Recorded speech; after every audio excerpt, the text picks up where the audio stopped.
Hi friends, welcome to my channel easy to learn. और ये जो चैनल है हमारा, कॉन्सेप्ट को क्लियर ही कर देगा ये चैनल जो है। तो यहाँ पे हम कॉन्सेप्ट के बारे में अभी तो कॉन्सेप्ट के बारे में पढ़ रहे हैं, और उसके बाद हम बेसिक से हाई लेवल तक के क्वेश्चन पे रहे। तो पहले हमको कॉन्सेप्ट ही क्लियर होना है, तो इसलिए हम कॉन्सेप्ट को क्लियर हो गया। तो जो आपने वाला वो तो सारे कॉन्सेप्ट था, नंबर सिस्टम भी वो भी कॉन्सेप्ट था। और उसके बाद हम जो पिछले क्लास किए थे वो था परसेंटेज के बारे में।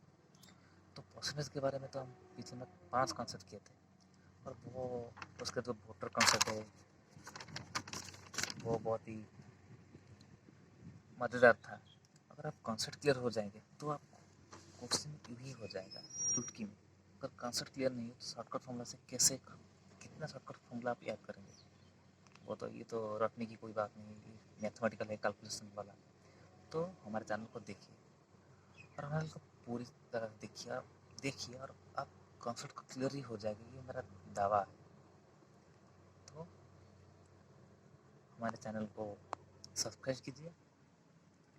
और अभी हम पढ़ेंगे परसेंटेज के बाकी 5 कॉन्सेप्ट। तो चलो चैप्टर का नाम लिख लेते हैं, परसेंटेज। तो हम एक क्वेश्चन आता है एग्जाम में, जो मिस्टर राम श्याम एक्सवाइटेड वो अपने मंथली इनकम लाए और उनमें से सम परसेंट शॉपकीपर को दे दिए, और सम परसेंट मिल्कमैन को, और सम परसेंट रेंट वाले को, और सम परसेंट मॉल में जाकर अपनी शॉपिंग की। तो इस वगैरह से क्वेश्चन आता है, और इसका 2 ही कंसेप्ट है। तो ये वो क्या है, तो हम इस कंसेप्ट में जानेंगे। तो देखो, अगर ये रैम की कंपनी है, राम यानी एक इंसान, तो ये क्या अपनी सैलरी तो कितने लेंगे, 100% लेंगे, अपनी सैलरी का 100% लाए फर्स्ट पहले तो कंपनी से आए। तो आने में शॉपकीपर है, यानी कि शॉप का दुकान, शॉप का दुकान कौन बस बैठेगा, शॉपकीपर ही बैठेगा।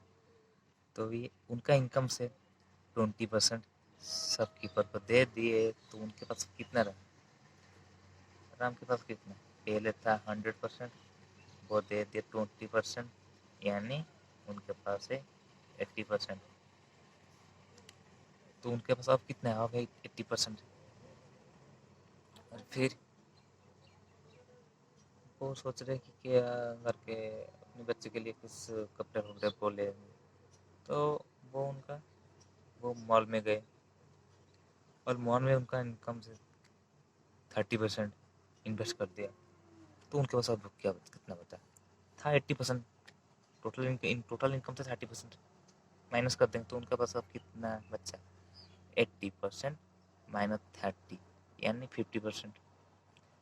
और आने में वो उनका तो रेंट में रहते थे घर में, तो रेंट में देना है ना, रेंट पे दे दिए 30% मान लो।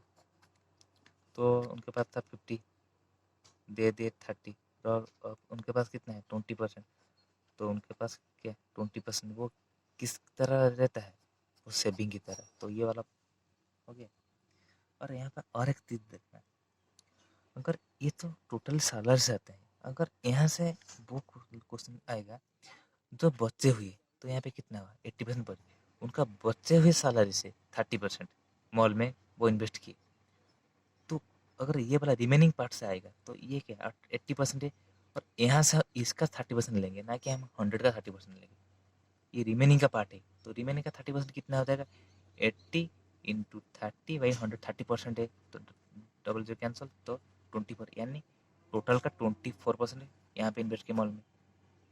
अगर टोटल में दिया होगा तो डायरेक्ट माइनस कर देंगे, हमें डिडक्ट कर देंगे 100 से।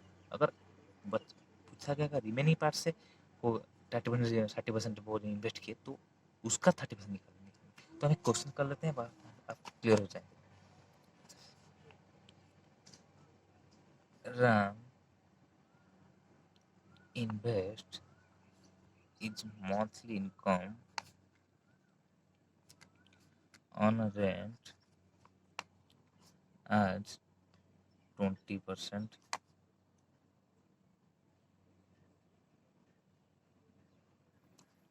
from a remaining income or remaining salary, he used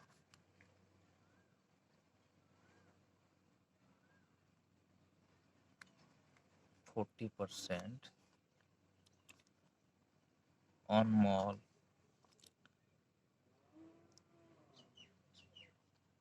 then he gives 20 and 25% to milkman and a shopkeeper respectively.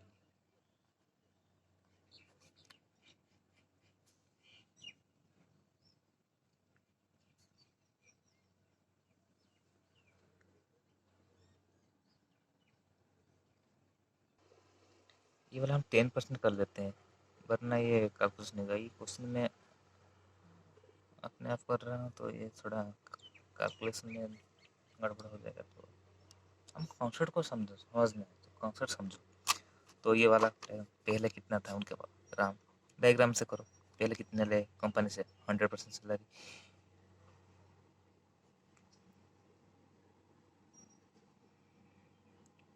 Stop करें। यहाँ पे क्वेश्चन लिखते हैं, if he says 800 rupees, then monthly income, हटे तो मंथली इनकम। तो एक पहले कितना 100% लाए, रेंट में कितना दे दिए 20%, सब बच्चा कितना राम के पास 100 माइनस 20 यानी 80% from the remaining salary. Remaining तो ये वाला कंसेप्ट, तो रिमेनिंग वाला, रिमेनिंग ही यूज 40% मॉल, मॉल में कितने इन्वेस्ट किया, मॉल में 40%, किसका रिमेनिंग का। तो यहाँ हो जाएगा 80 का 40%, ना कि टोटल का 40%। तो 80 का 40% कितना हो जाएगा 32। तो यानी मॉल में कितना 32 इन्वेस्ट किए। तो यहाँ पे था 80 था, मॉल में इन्वेस्ट किया 32, अब बचा कितना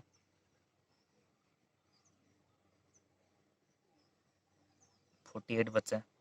उसके पास क्या 48, और 48 के बाद देन ही gives 10% milkman and shopkeeper. Milkman को कितने दे दिए 10%, किसका टोटल का, रिमेनिंग नहीं दिया है तो टोटल का ही है। तो यहाँ से टोटल का कितना हो गया 10% किसको दे दिए मिल्कमैन, मिल्कमैन को 10%। तो 48 माइनस 10, उसके उनके पास कितना है 38, और 38 के 28% किसके, शॉपकीपर को 25 दे दिया। तो 38 माइनस 25, तो कितना हो जाएगा ये 13% हो गया। तो हम ये जो इससे हम 13,000 कर दें तो हमारा आसान होगा कैलकुलेशन के लिए। 13%, तो उनके पास अब कितना सेविंग है 13%।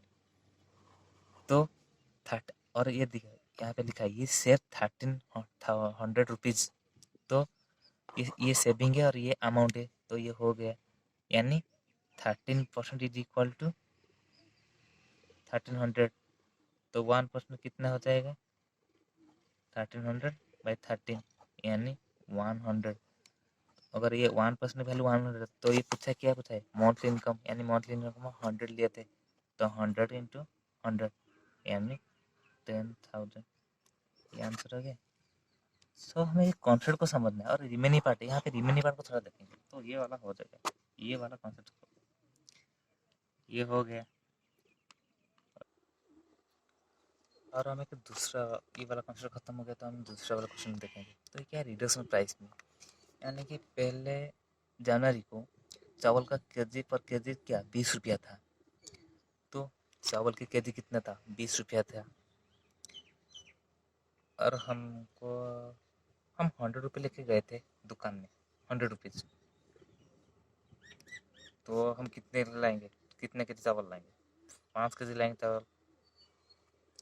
अगर अब फेब्रुआरी को मान लो 5% ग्रोथ हो गया, राइस का प्राइस ग्रोथ हो गया, यानी कि 20 का 5% तो कितना है 20 इंटू 5 बाई 100, यानी 1,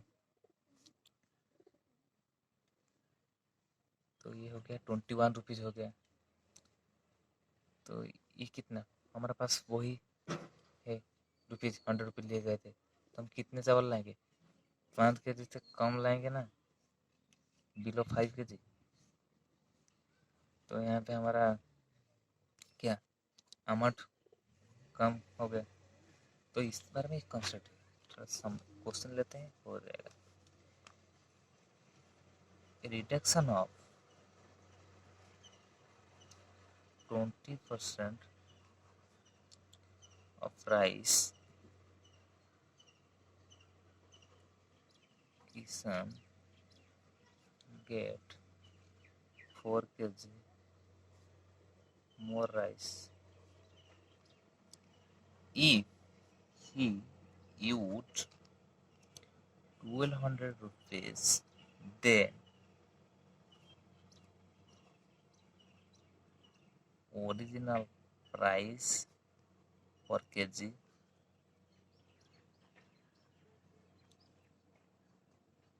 after reduction पर kg कितना रुपीज? ये वाला क्या क्वेश्चन आ सकता है। उसके बाद kg before reduction, kg after reduction, then percentage of increase or decrease in consumption। ये 5 टाइप के क्वेश्चन आ सकते हैं। तो ये इसे कैसे करेंगे? तो यहाँ पे जो भी दिया होगा, यानी इस रुपीज़ में अगर हम 20% रिडक्शन करते हैं तो 4 kg मोर राइस लेते हैं। तो यानी जो 20% का रिडक्शन का वैल्यू में हम क्या 4 kg राइस को खरीदते हैं। तो हमें क्या, तो 1200 का 20% निकालना है, यानी 240। तो 240 में हम कितने लेते हैं? 4 kg मोर लेते हैं चावल। अगर 240 रुपीज़ में हम कितने 4 kg मोर चावल पाते हैं, तो 1 kg को कितना हो जाएगा बाई 4, यानी 60 रुपीज़, यानी 60 रुपीज़ हो गया। तो ये 60 kg हो गया क्या 1 kg में, 1 kg को 60% हो गया। ये तो रिडक्शन वाले में तो 60 kg for kg after reduction. तो मान लो पहले 100% था और उसका 20% रिडक्शन हो गया, तो अब कितना हो गया 80%। तो 80% का पर केजी का वैल्यू कितना है 60 रुपीज़ है, यानी 80% का वैल्यू कितना है 60। तो 1% वैल्यू कितना होगा 60/80। तो ये कितना है, ये 100% का वैल्यू इंटू 100, 0 3/4 देन 25, यानी 75 रुपीज़। ये तो हमारा पहले ओरिजिनल प्राइस पर केजी, यानी ये वाला था ओरिजिनल और आफ्टर रिडक्शन वाला ये था। तो आफ्टर रिडक्शन में हम क्या 60 रुपीज़ पर केजी हमारा जो आंसर निकला। और बीफर में कितना था 75 पर केजी, 75 पर केजी। तो ये दोनों खत्म हो गया। तो देखेंगे हम कितना केजी पहले लेते हैं और आफ्टर कितना केजी लेते हैं। तो हमारे पास कितना रुपये टोटल है 1200। तो पहले में पर केजी कितना चावल है 75। तो हमारे पास 1200 का रुपीज़ है और पर केजी पर 75 रुपीज़ है। तो हम कितने केजी लेंगे, तो 1200 का 75 के डिवाइड कर देंगे। तो ये क्या हो जाएगा,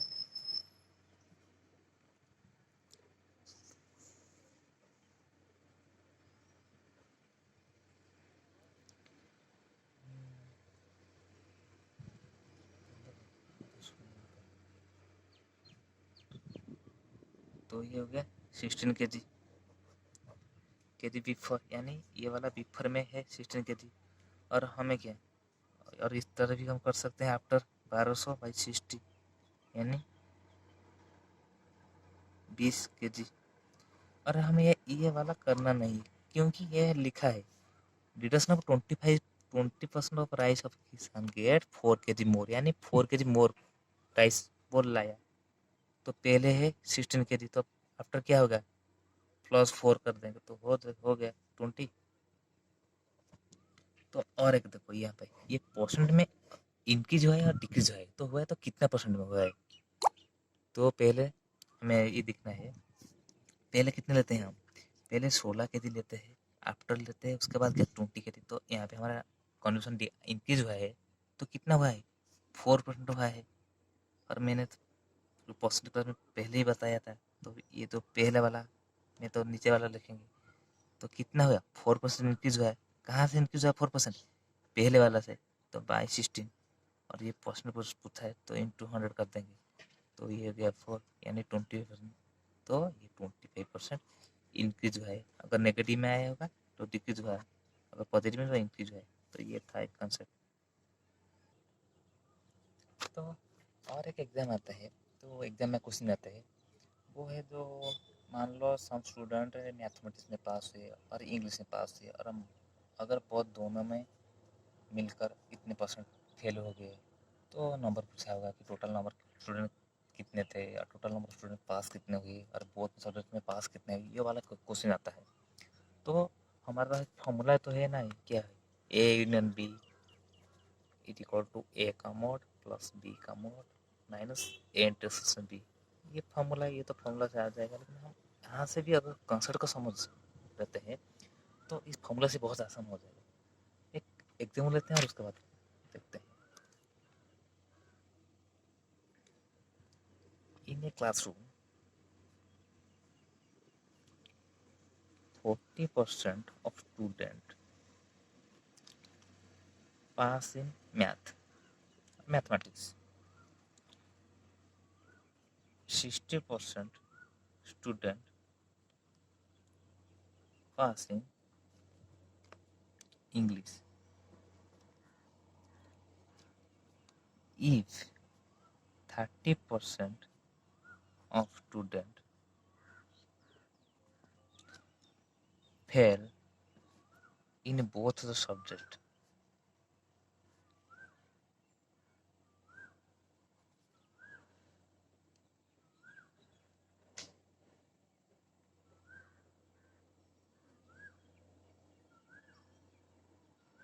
and 30% number of fail student in both subject is 300, then total student in classroom। तो हम देखेंगे सिर्फ दो एक एग्जाम होता है क्लासरूम में, एक है मैथमेटिक्स और एक है इंग्लिश। तो मैथमेटिक्स के लिए एक अंडा घुमा देते हैं। तो मैथमेटिक्स कितने थे 60% स्टूडेंट पास हो गए मैथमेटिक्स में। और जो इंग्लिश में थोड़ा स्टूडेंट तो सॉरी ये मतलब 40% है, मैथमेटिक्स में 40% है और इंग्लिश में 60% है। बहुत ही टैलेंटेड है बंदे हैं। इंग्लिश में 60% हो गए पास। और यहाँ पे देखो if 30% student fail in both subject, यानी मान लो टोटल स्टूडेंट है 100, तो 30% फेल हो गए, तो टोटल कितने पास हुए 70%। टोटल स्टूडेंट पास हो गए 70%, यानी मैथमेटिक्स और इंग्लिश मिलाकर कितना, वो मिलाकर 70 होना चाहिए। टोटल स्टूडेंट पास हुई और ये मैथमेटिक्स इंग्लिश पास होगी, तो हमें 70% लेना है। तो क्या करेंगे, तो देखो ये दोनों मिलाकर कितना होना चाहिए 70 होना चाहिए, यानी मैथ और ये इंग्लिश, ये मैथ और ये इंग्लिश, ये दोनों मिलाकर कितना होना चाहिए 70% होना चाहिए। लेकिन ये 40 और 60, तो हम कैसे करेंगे। तो यहाँ पे कॉमन ही बचे हैं, कॉमन बचे तो कितने कॉमन बचे हैं, तो ये क्या, ये 40 60 ये मिलाकर कितना हो गया, ये 100 हो गया, पर ये 70 होना चाहिए। तो यानी ये बीच वाला कितना होगा, बीच वाला होगा 100 से 70 को डिवाइड कर देंगे तो ये कितना हो जाएगा 30, यानी ये वाला हो गया 30%। अगर ये वाला 30% हो गया तो मैथमेटिक्स में ये कितना हो गया 10% हो जाएगा, क्योंकि मैथमेटिक्स टोटल 40 स्टूडेंट है, यानी 10 + 30 हो गया 40। तो इंग्लिश में ये 30 है, तो इंग्लिश ये क्या है, ये हो गया 30। तो अभी देखो 30 30 to 10 70, और ये मैथमेटिक्स इस गोला गोला, तो ये क्या हो गया 30 + 10 40, और इंग्लिश में ये गोला 30। तो ये हो गया, और कुछ नहीं, सिर्फ दिखना है कि कौन सा है ये वाला। इसको हम निकालना है। थोड़ा क्वेश्चन का हम पे देखो, अगर यहाँ पे पास दिया होगा तो यहाँ पे फेल नहीं दिया होगा, क्वेश्चन डायरेक्ट नहीं दिया होगा। अगर यहाँ पे पास है तो यहाँ पे फेल होगा, अगर यहाँ पे फेल हो तो यहाँ पे पास होगा। थोड़ा एक क्वेश्चन को 2-3 बार पढ़ लोगे तो आराम से हो जाएगा। तो एक वैल्यू दिया हुआ है, 30% का वैल्यू कितना है 300, यानी ये वैल्यू हो गया 300। तो 1% का कितना होता है 10। तो total number of student pass in classroom अगर डायरेक्ट होगा तो 100% डायरेक्ट निकाल देगा पास। तो कितना पास हो गया यहाँ, sorry student pass in mathematics only, ये वाला क्वेश्चन आएगा मैथमेटिक्स ओनली। मैथमेटिक्स ओनली, यहाँ पे क्वेश्चन होगा total number of student pass in mathematics only, not English, यानी जो सिर्फ मैथमेटिक्स में पास किए, इंग्लिश में नहीं। तो देखो ये क्या है, ये 2 स्टूडेंट है, ये सब कहाँ पे इंग्लिश में पास हुए, सिर्फ ये वाला सिर्फ मैथमेटिक्स में पास हो गया। तो ये कितना हो गया, ये 10%। अगर 1% की वैल्यू है 10, तो 10% का 10 × 10 यानी 100। अगर ये तो अगर टोटल नंबर स्टूडेंट, ये तो क्वेश्चन आएगा ना, क्वेश्चन नहीं आएगा एग्जाम में। टोटल नंबर स्टूडेंट अगर 30% की वैल्यू है 300, तो हम कर लेंगे 1% का, ये तो ये 100% है तो हो जाएगा। लेकिन अगर पूछा जाए ओनली स्टूडेंट है पास नहीं मैथमेटिक्स, ओनली मैथमेटिक्स में, ये ये ये सिर्फ मैथमेटिक्स में पास की, अगर ये इंग्लिश में mathematics pass not in English, ये पता अगर आप कॉन्सेप्ट को समझ में आप कुछ। अरे ये वाला क्वेश्चन क्या है, only math not in English, only math में, तो ये वाला इंग्लिश हो जाएगा। अगर ये डायग्राम करेंगे तो ये होगा, इस क्वेश्चन तो नहीं होगा। इस क्वेश्चन में क्या होगा, यहाँ पे पूछा अगर यहाँ पे पूछा होगा कि if a classroom 41 student pass in mathematics, 81 in English, if 31 student fail in each subject, then total number of student pass in both subjects। तो यहाँ पे डाटा लिख देते हैं, ए मैथमेटिक्स यानी 40%, बी 60%। तो ये क्या है, बोथ में पास होना चाहिए, लेकिन ये हमको पूछा गया है। तो देखो यहाँ पे 30% स्टूडेंट फेल है इन ऑल सब्जेक्ट, यानी तो कितने स्टूडेंट पास हो गए, 100 स्टूडेंट में 30% फेल है, यानी 70% पास है। तो ए यूनियन बी हो गया 70%। तो फॉर्मूला लिख देते हैं, A union B equal to A mod plus B mod minus A intersection B mod. तो ये कितना है, ये हो गया 70, ए हो गया 40, बी हो गया 60 माइनस ए इंटरसेक्शन बी। तो ये 70 equal to 100 minus A intersection B. अगर ये हमको यहाँ ले आते हैं तो यहाँ पे साइन बदल जाएगा, माइनस हो जाएगा प्लस, और 100 माइनस ये हो गया यानी 30, जो हमारा निकल गया था। लेकिन यहाँ पे अगर पूछा गया सिर्फ मैथमेटिक्स में कितना स्टूडेंट पास हुए हैं, तो इस डायग्राम से हम करेंगे तो निकल आएगा, इससे नहीं हो पाएगा। तो ये वाला बेसिक को समझो तो हो जाएगा। और एक क्वेश्चन आता है पॉपुलेशन वाला, और वो भी जो एक्सेलेटर में भी आ सकता है। तो देखो एक पॉपुलेशन वाला और सक्सेसिव डिस्काउंट वाला आएगा। मान लो पहले आपकी पॉपुलेशन में पहली साल में 1 ईयर में पॉपुलेशन थे x थे, अगर वो सम परसेंट थे इंक्रीज हो गए, x% थे इंक्रीज हो गए, तो ये पूछा होगा कि आफ्टर सम ईयर के बाद उनका पॉपुलेशन x% बढ़ता जा रहा है, तो सम ईयर के बाद उनका पॉपुलेशन क्या होगा। अरे यहाँ पे फॉर्मूला है, वो क्या है, पहला वाला पॉपुलेशन क्या था उसका तो 1 प्लस कितने रेट से वह बढ़ रहा है, और n यानी नंबर ऑफ टर्म, कितने ईयर, ये नंबर ऑफ ईयर, और ये रेट कितने परसेंट है। अगर ये वाला हो गया तो ये वाला स्क्वायर होगा तो चलेगा, और स्क्वायर का तो पता है, अगर क्यू हो गया तो 4 हो गया, तो ये बहुत ही कैलकुलेशन में ज़्यादा टाइम लगेगा।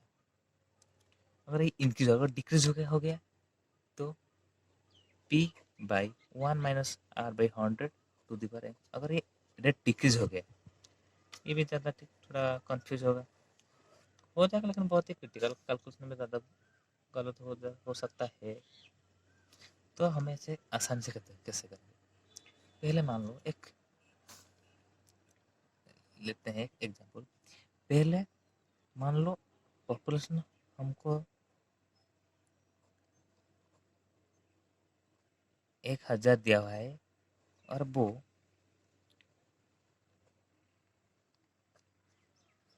3 साल में 5% 5% और 5% इंक्रीज कर रहा है। तो आफ्टर 3 ईयर उनका पॉपुलेशन क्या होगा, तो हम फॉर्मूला में लिख लेते हैं। p का वैल्यू है 1, कितना रेट 5/100, कितने 3 ईयर में, तो ये क्या हो गया 1/20, यानी कि 1000, 1 प्लस 1/20 इंटू क्यू, यानी 1000, यानी 21 इंटू 3, यानी 1000 इंटू 21/20, 21/20, 21/20, यानी 0 0 0 हो गया। तो यहाँ पे हम कम कैलकुलेशन करेंगे तो ये क्या हो गया 21 का क्यू, फिर ये हो गया, तो 21 का क्यू, ये तो निकलने में थोड़ा वक्त लगेगा, तो ये क्या है 248 4816, तो ये 9261 9261 राइट, तो ये सब पॉइंट में आएगा। अगर हम कम यहाँ पर थोड़ा कैलकुलेशन करना पड़ रहा है, तो अगर इसे हम मान लो पहले हम उसे 100 ले लेते हैं, 100 ले लेते हैं पहले साल में, तो यहाँ कितना होगा 5% इंक्रीज किया, तो दूसरे साल में कितना हो जाएगा 105 हो जाएगा। फिर 5% इंक्रीज होता है, 105 का 5%, 5/100,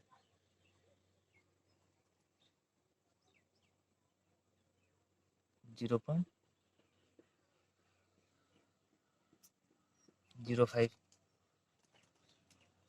तो ये क्या हो जाएगा 105.05।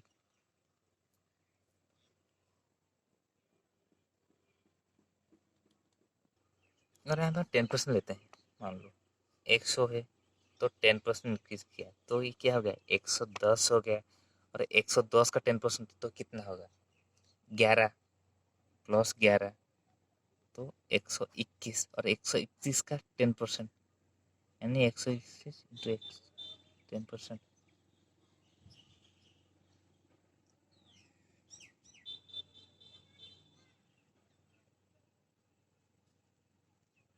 121 यानी 133.1। और यहाँ पे दिखना है कौन सा वैल्यू दिया, अगर पहला ईयर का वैल्यू दिया हुआ है तो यहाँ पे p, अगर इसका वैल्यू का कितना 100% के साथ इक्वल है, तो ये मान लो x, यानी 100% के value is equal to x, तो 1% का वैल्यू कितना हो जाएगा x/100। अगर पूछा है आफ्टर 3 ईयर, तो यह वैल्यू कितना है 133.4, तो आफ्टर 3 ईयर 130.1। ये वाला सिर्फ इतना ही करना है, और कुछ नहीं, कैलकुलेशन नहीं, सिर्फ ये वाला करना है। पहले लेंगे 100, अगर घट गया तो देख लो यहाँ पे 100 है, और 100% माइनस कर लेंगे, ये आएगा, तो उसका भी 100% माइनस कर लेंगे तो ये आएगा। ठीक है, ये बहुत ही ईजी है। ठीक है, और इस तरह से हम जो एक मान लो एक नंबर तो सक्सेसिव डिक्रीज होता है, सक्सेसिव इंक्रीज होता है, सिर्फ यहीं से करना है। पहले 100 ले लेते हैं, 100% डिक्रीज हो गया, मान लो एक number it decreased 10% successfully 2 times, after decreasing 10% the number will be increase कर लो, number will be 121, then what is the original number? तो देखो पहले कितना था, 100 था, हम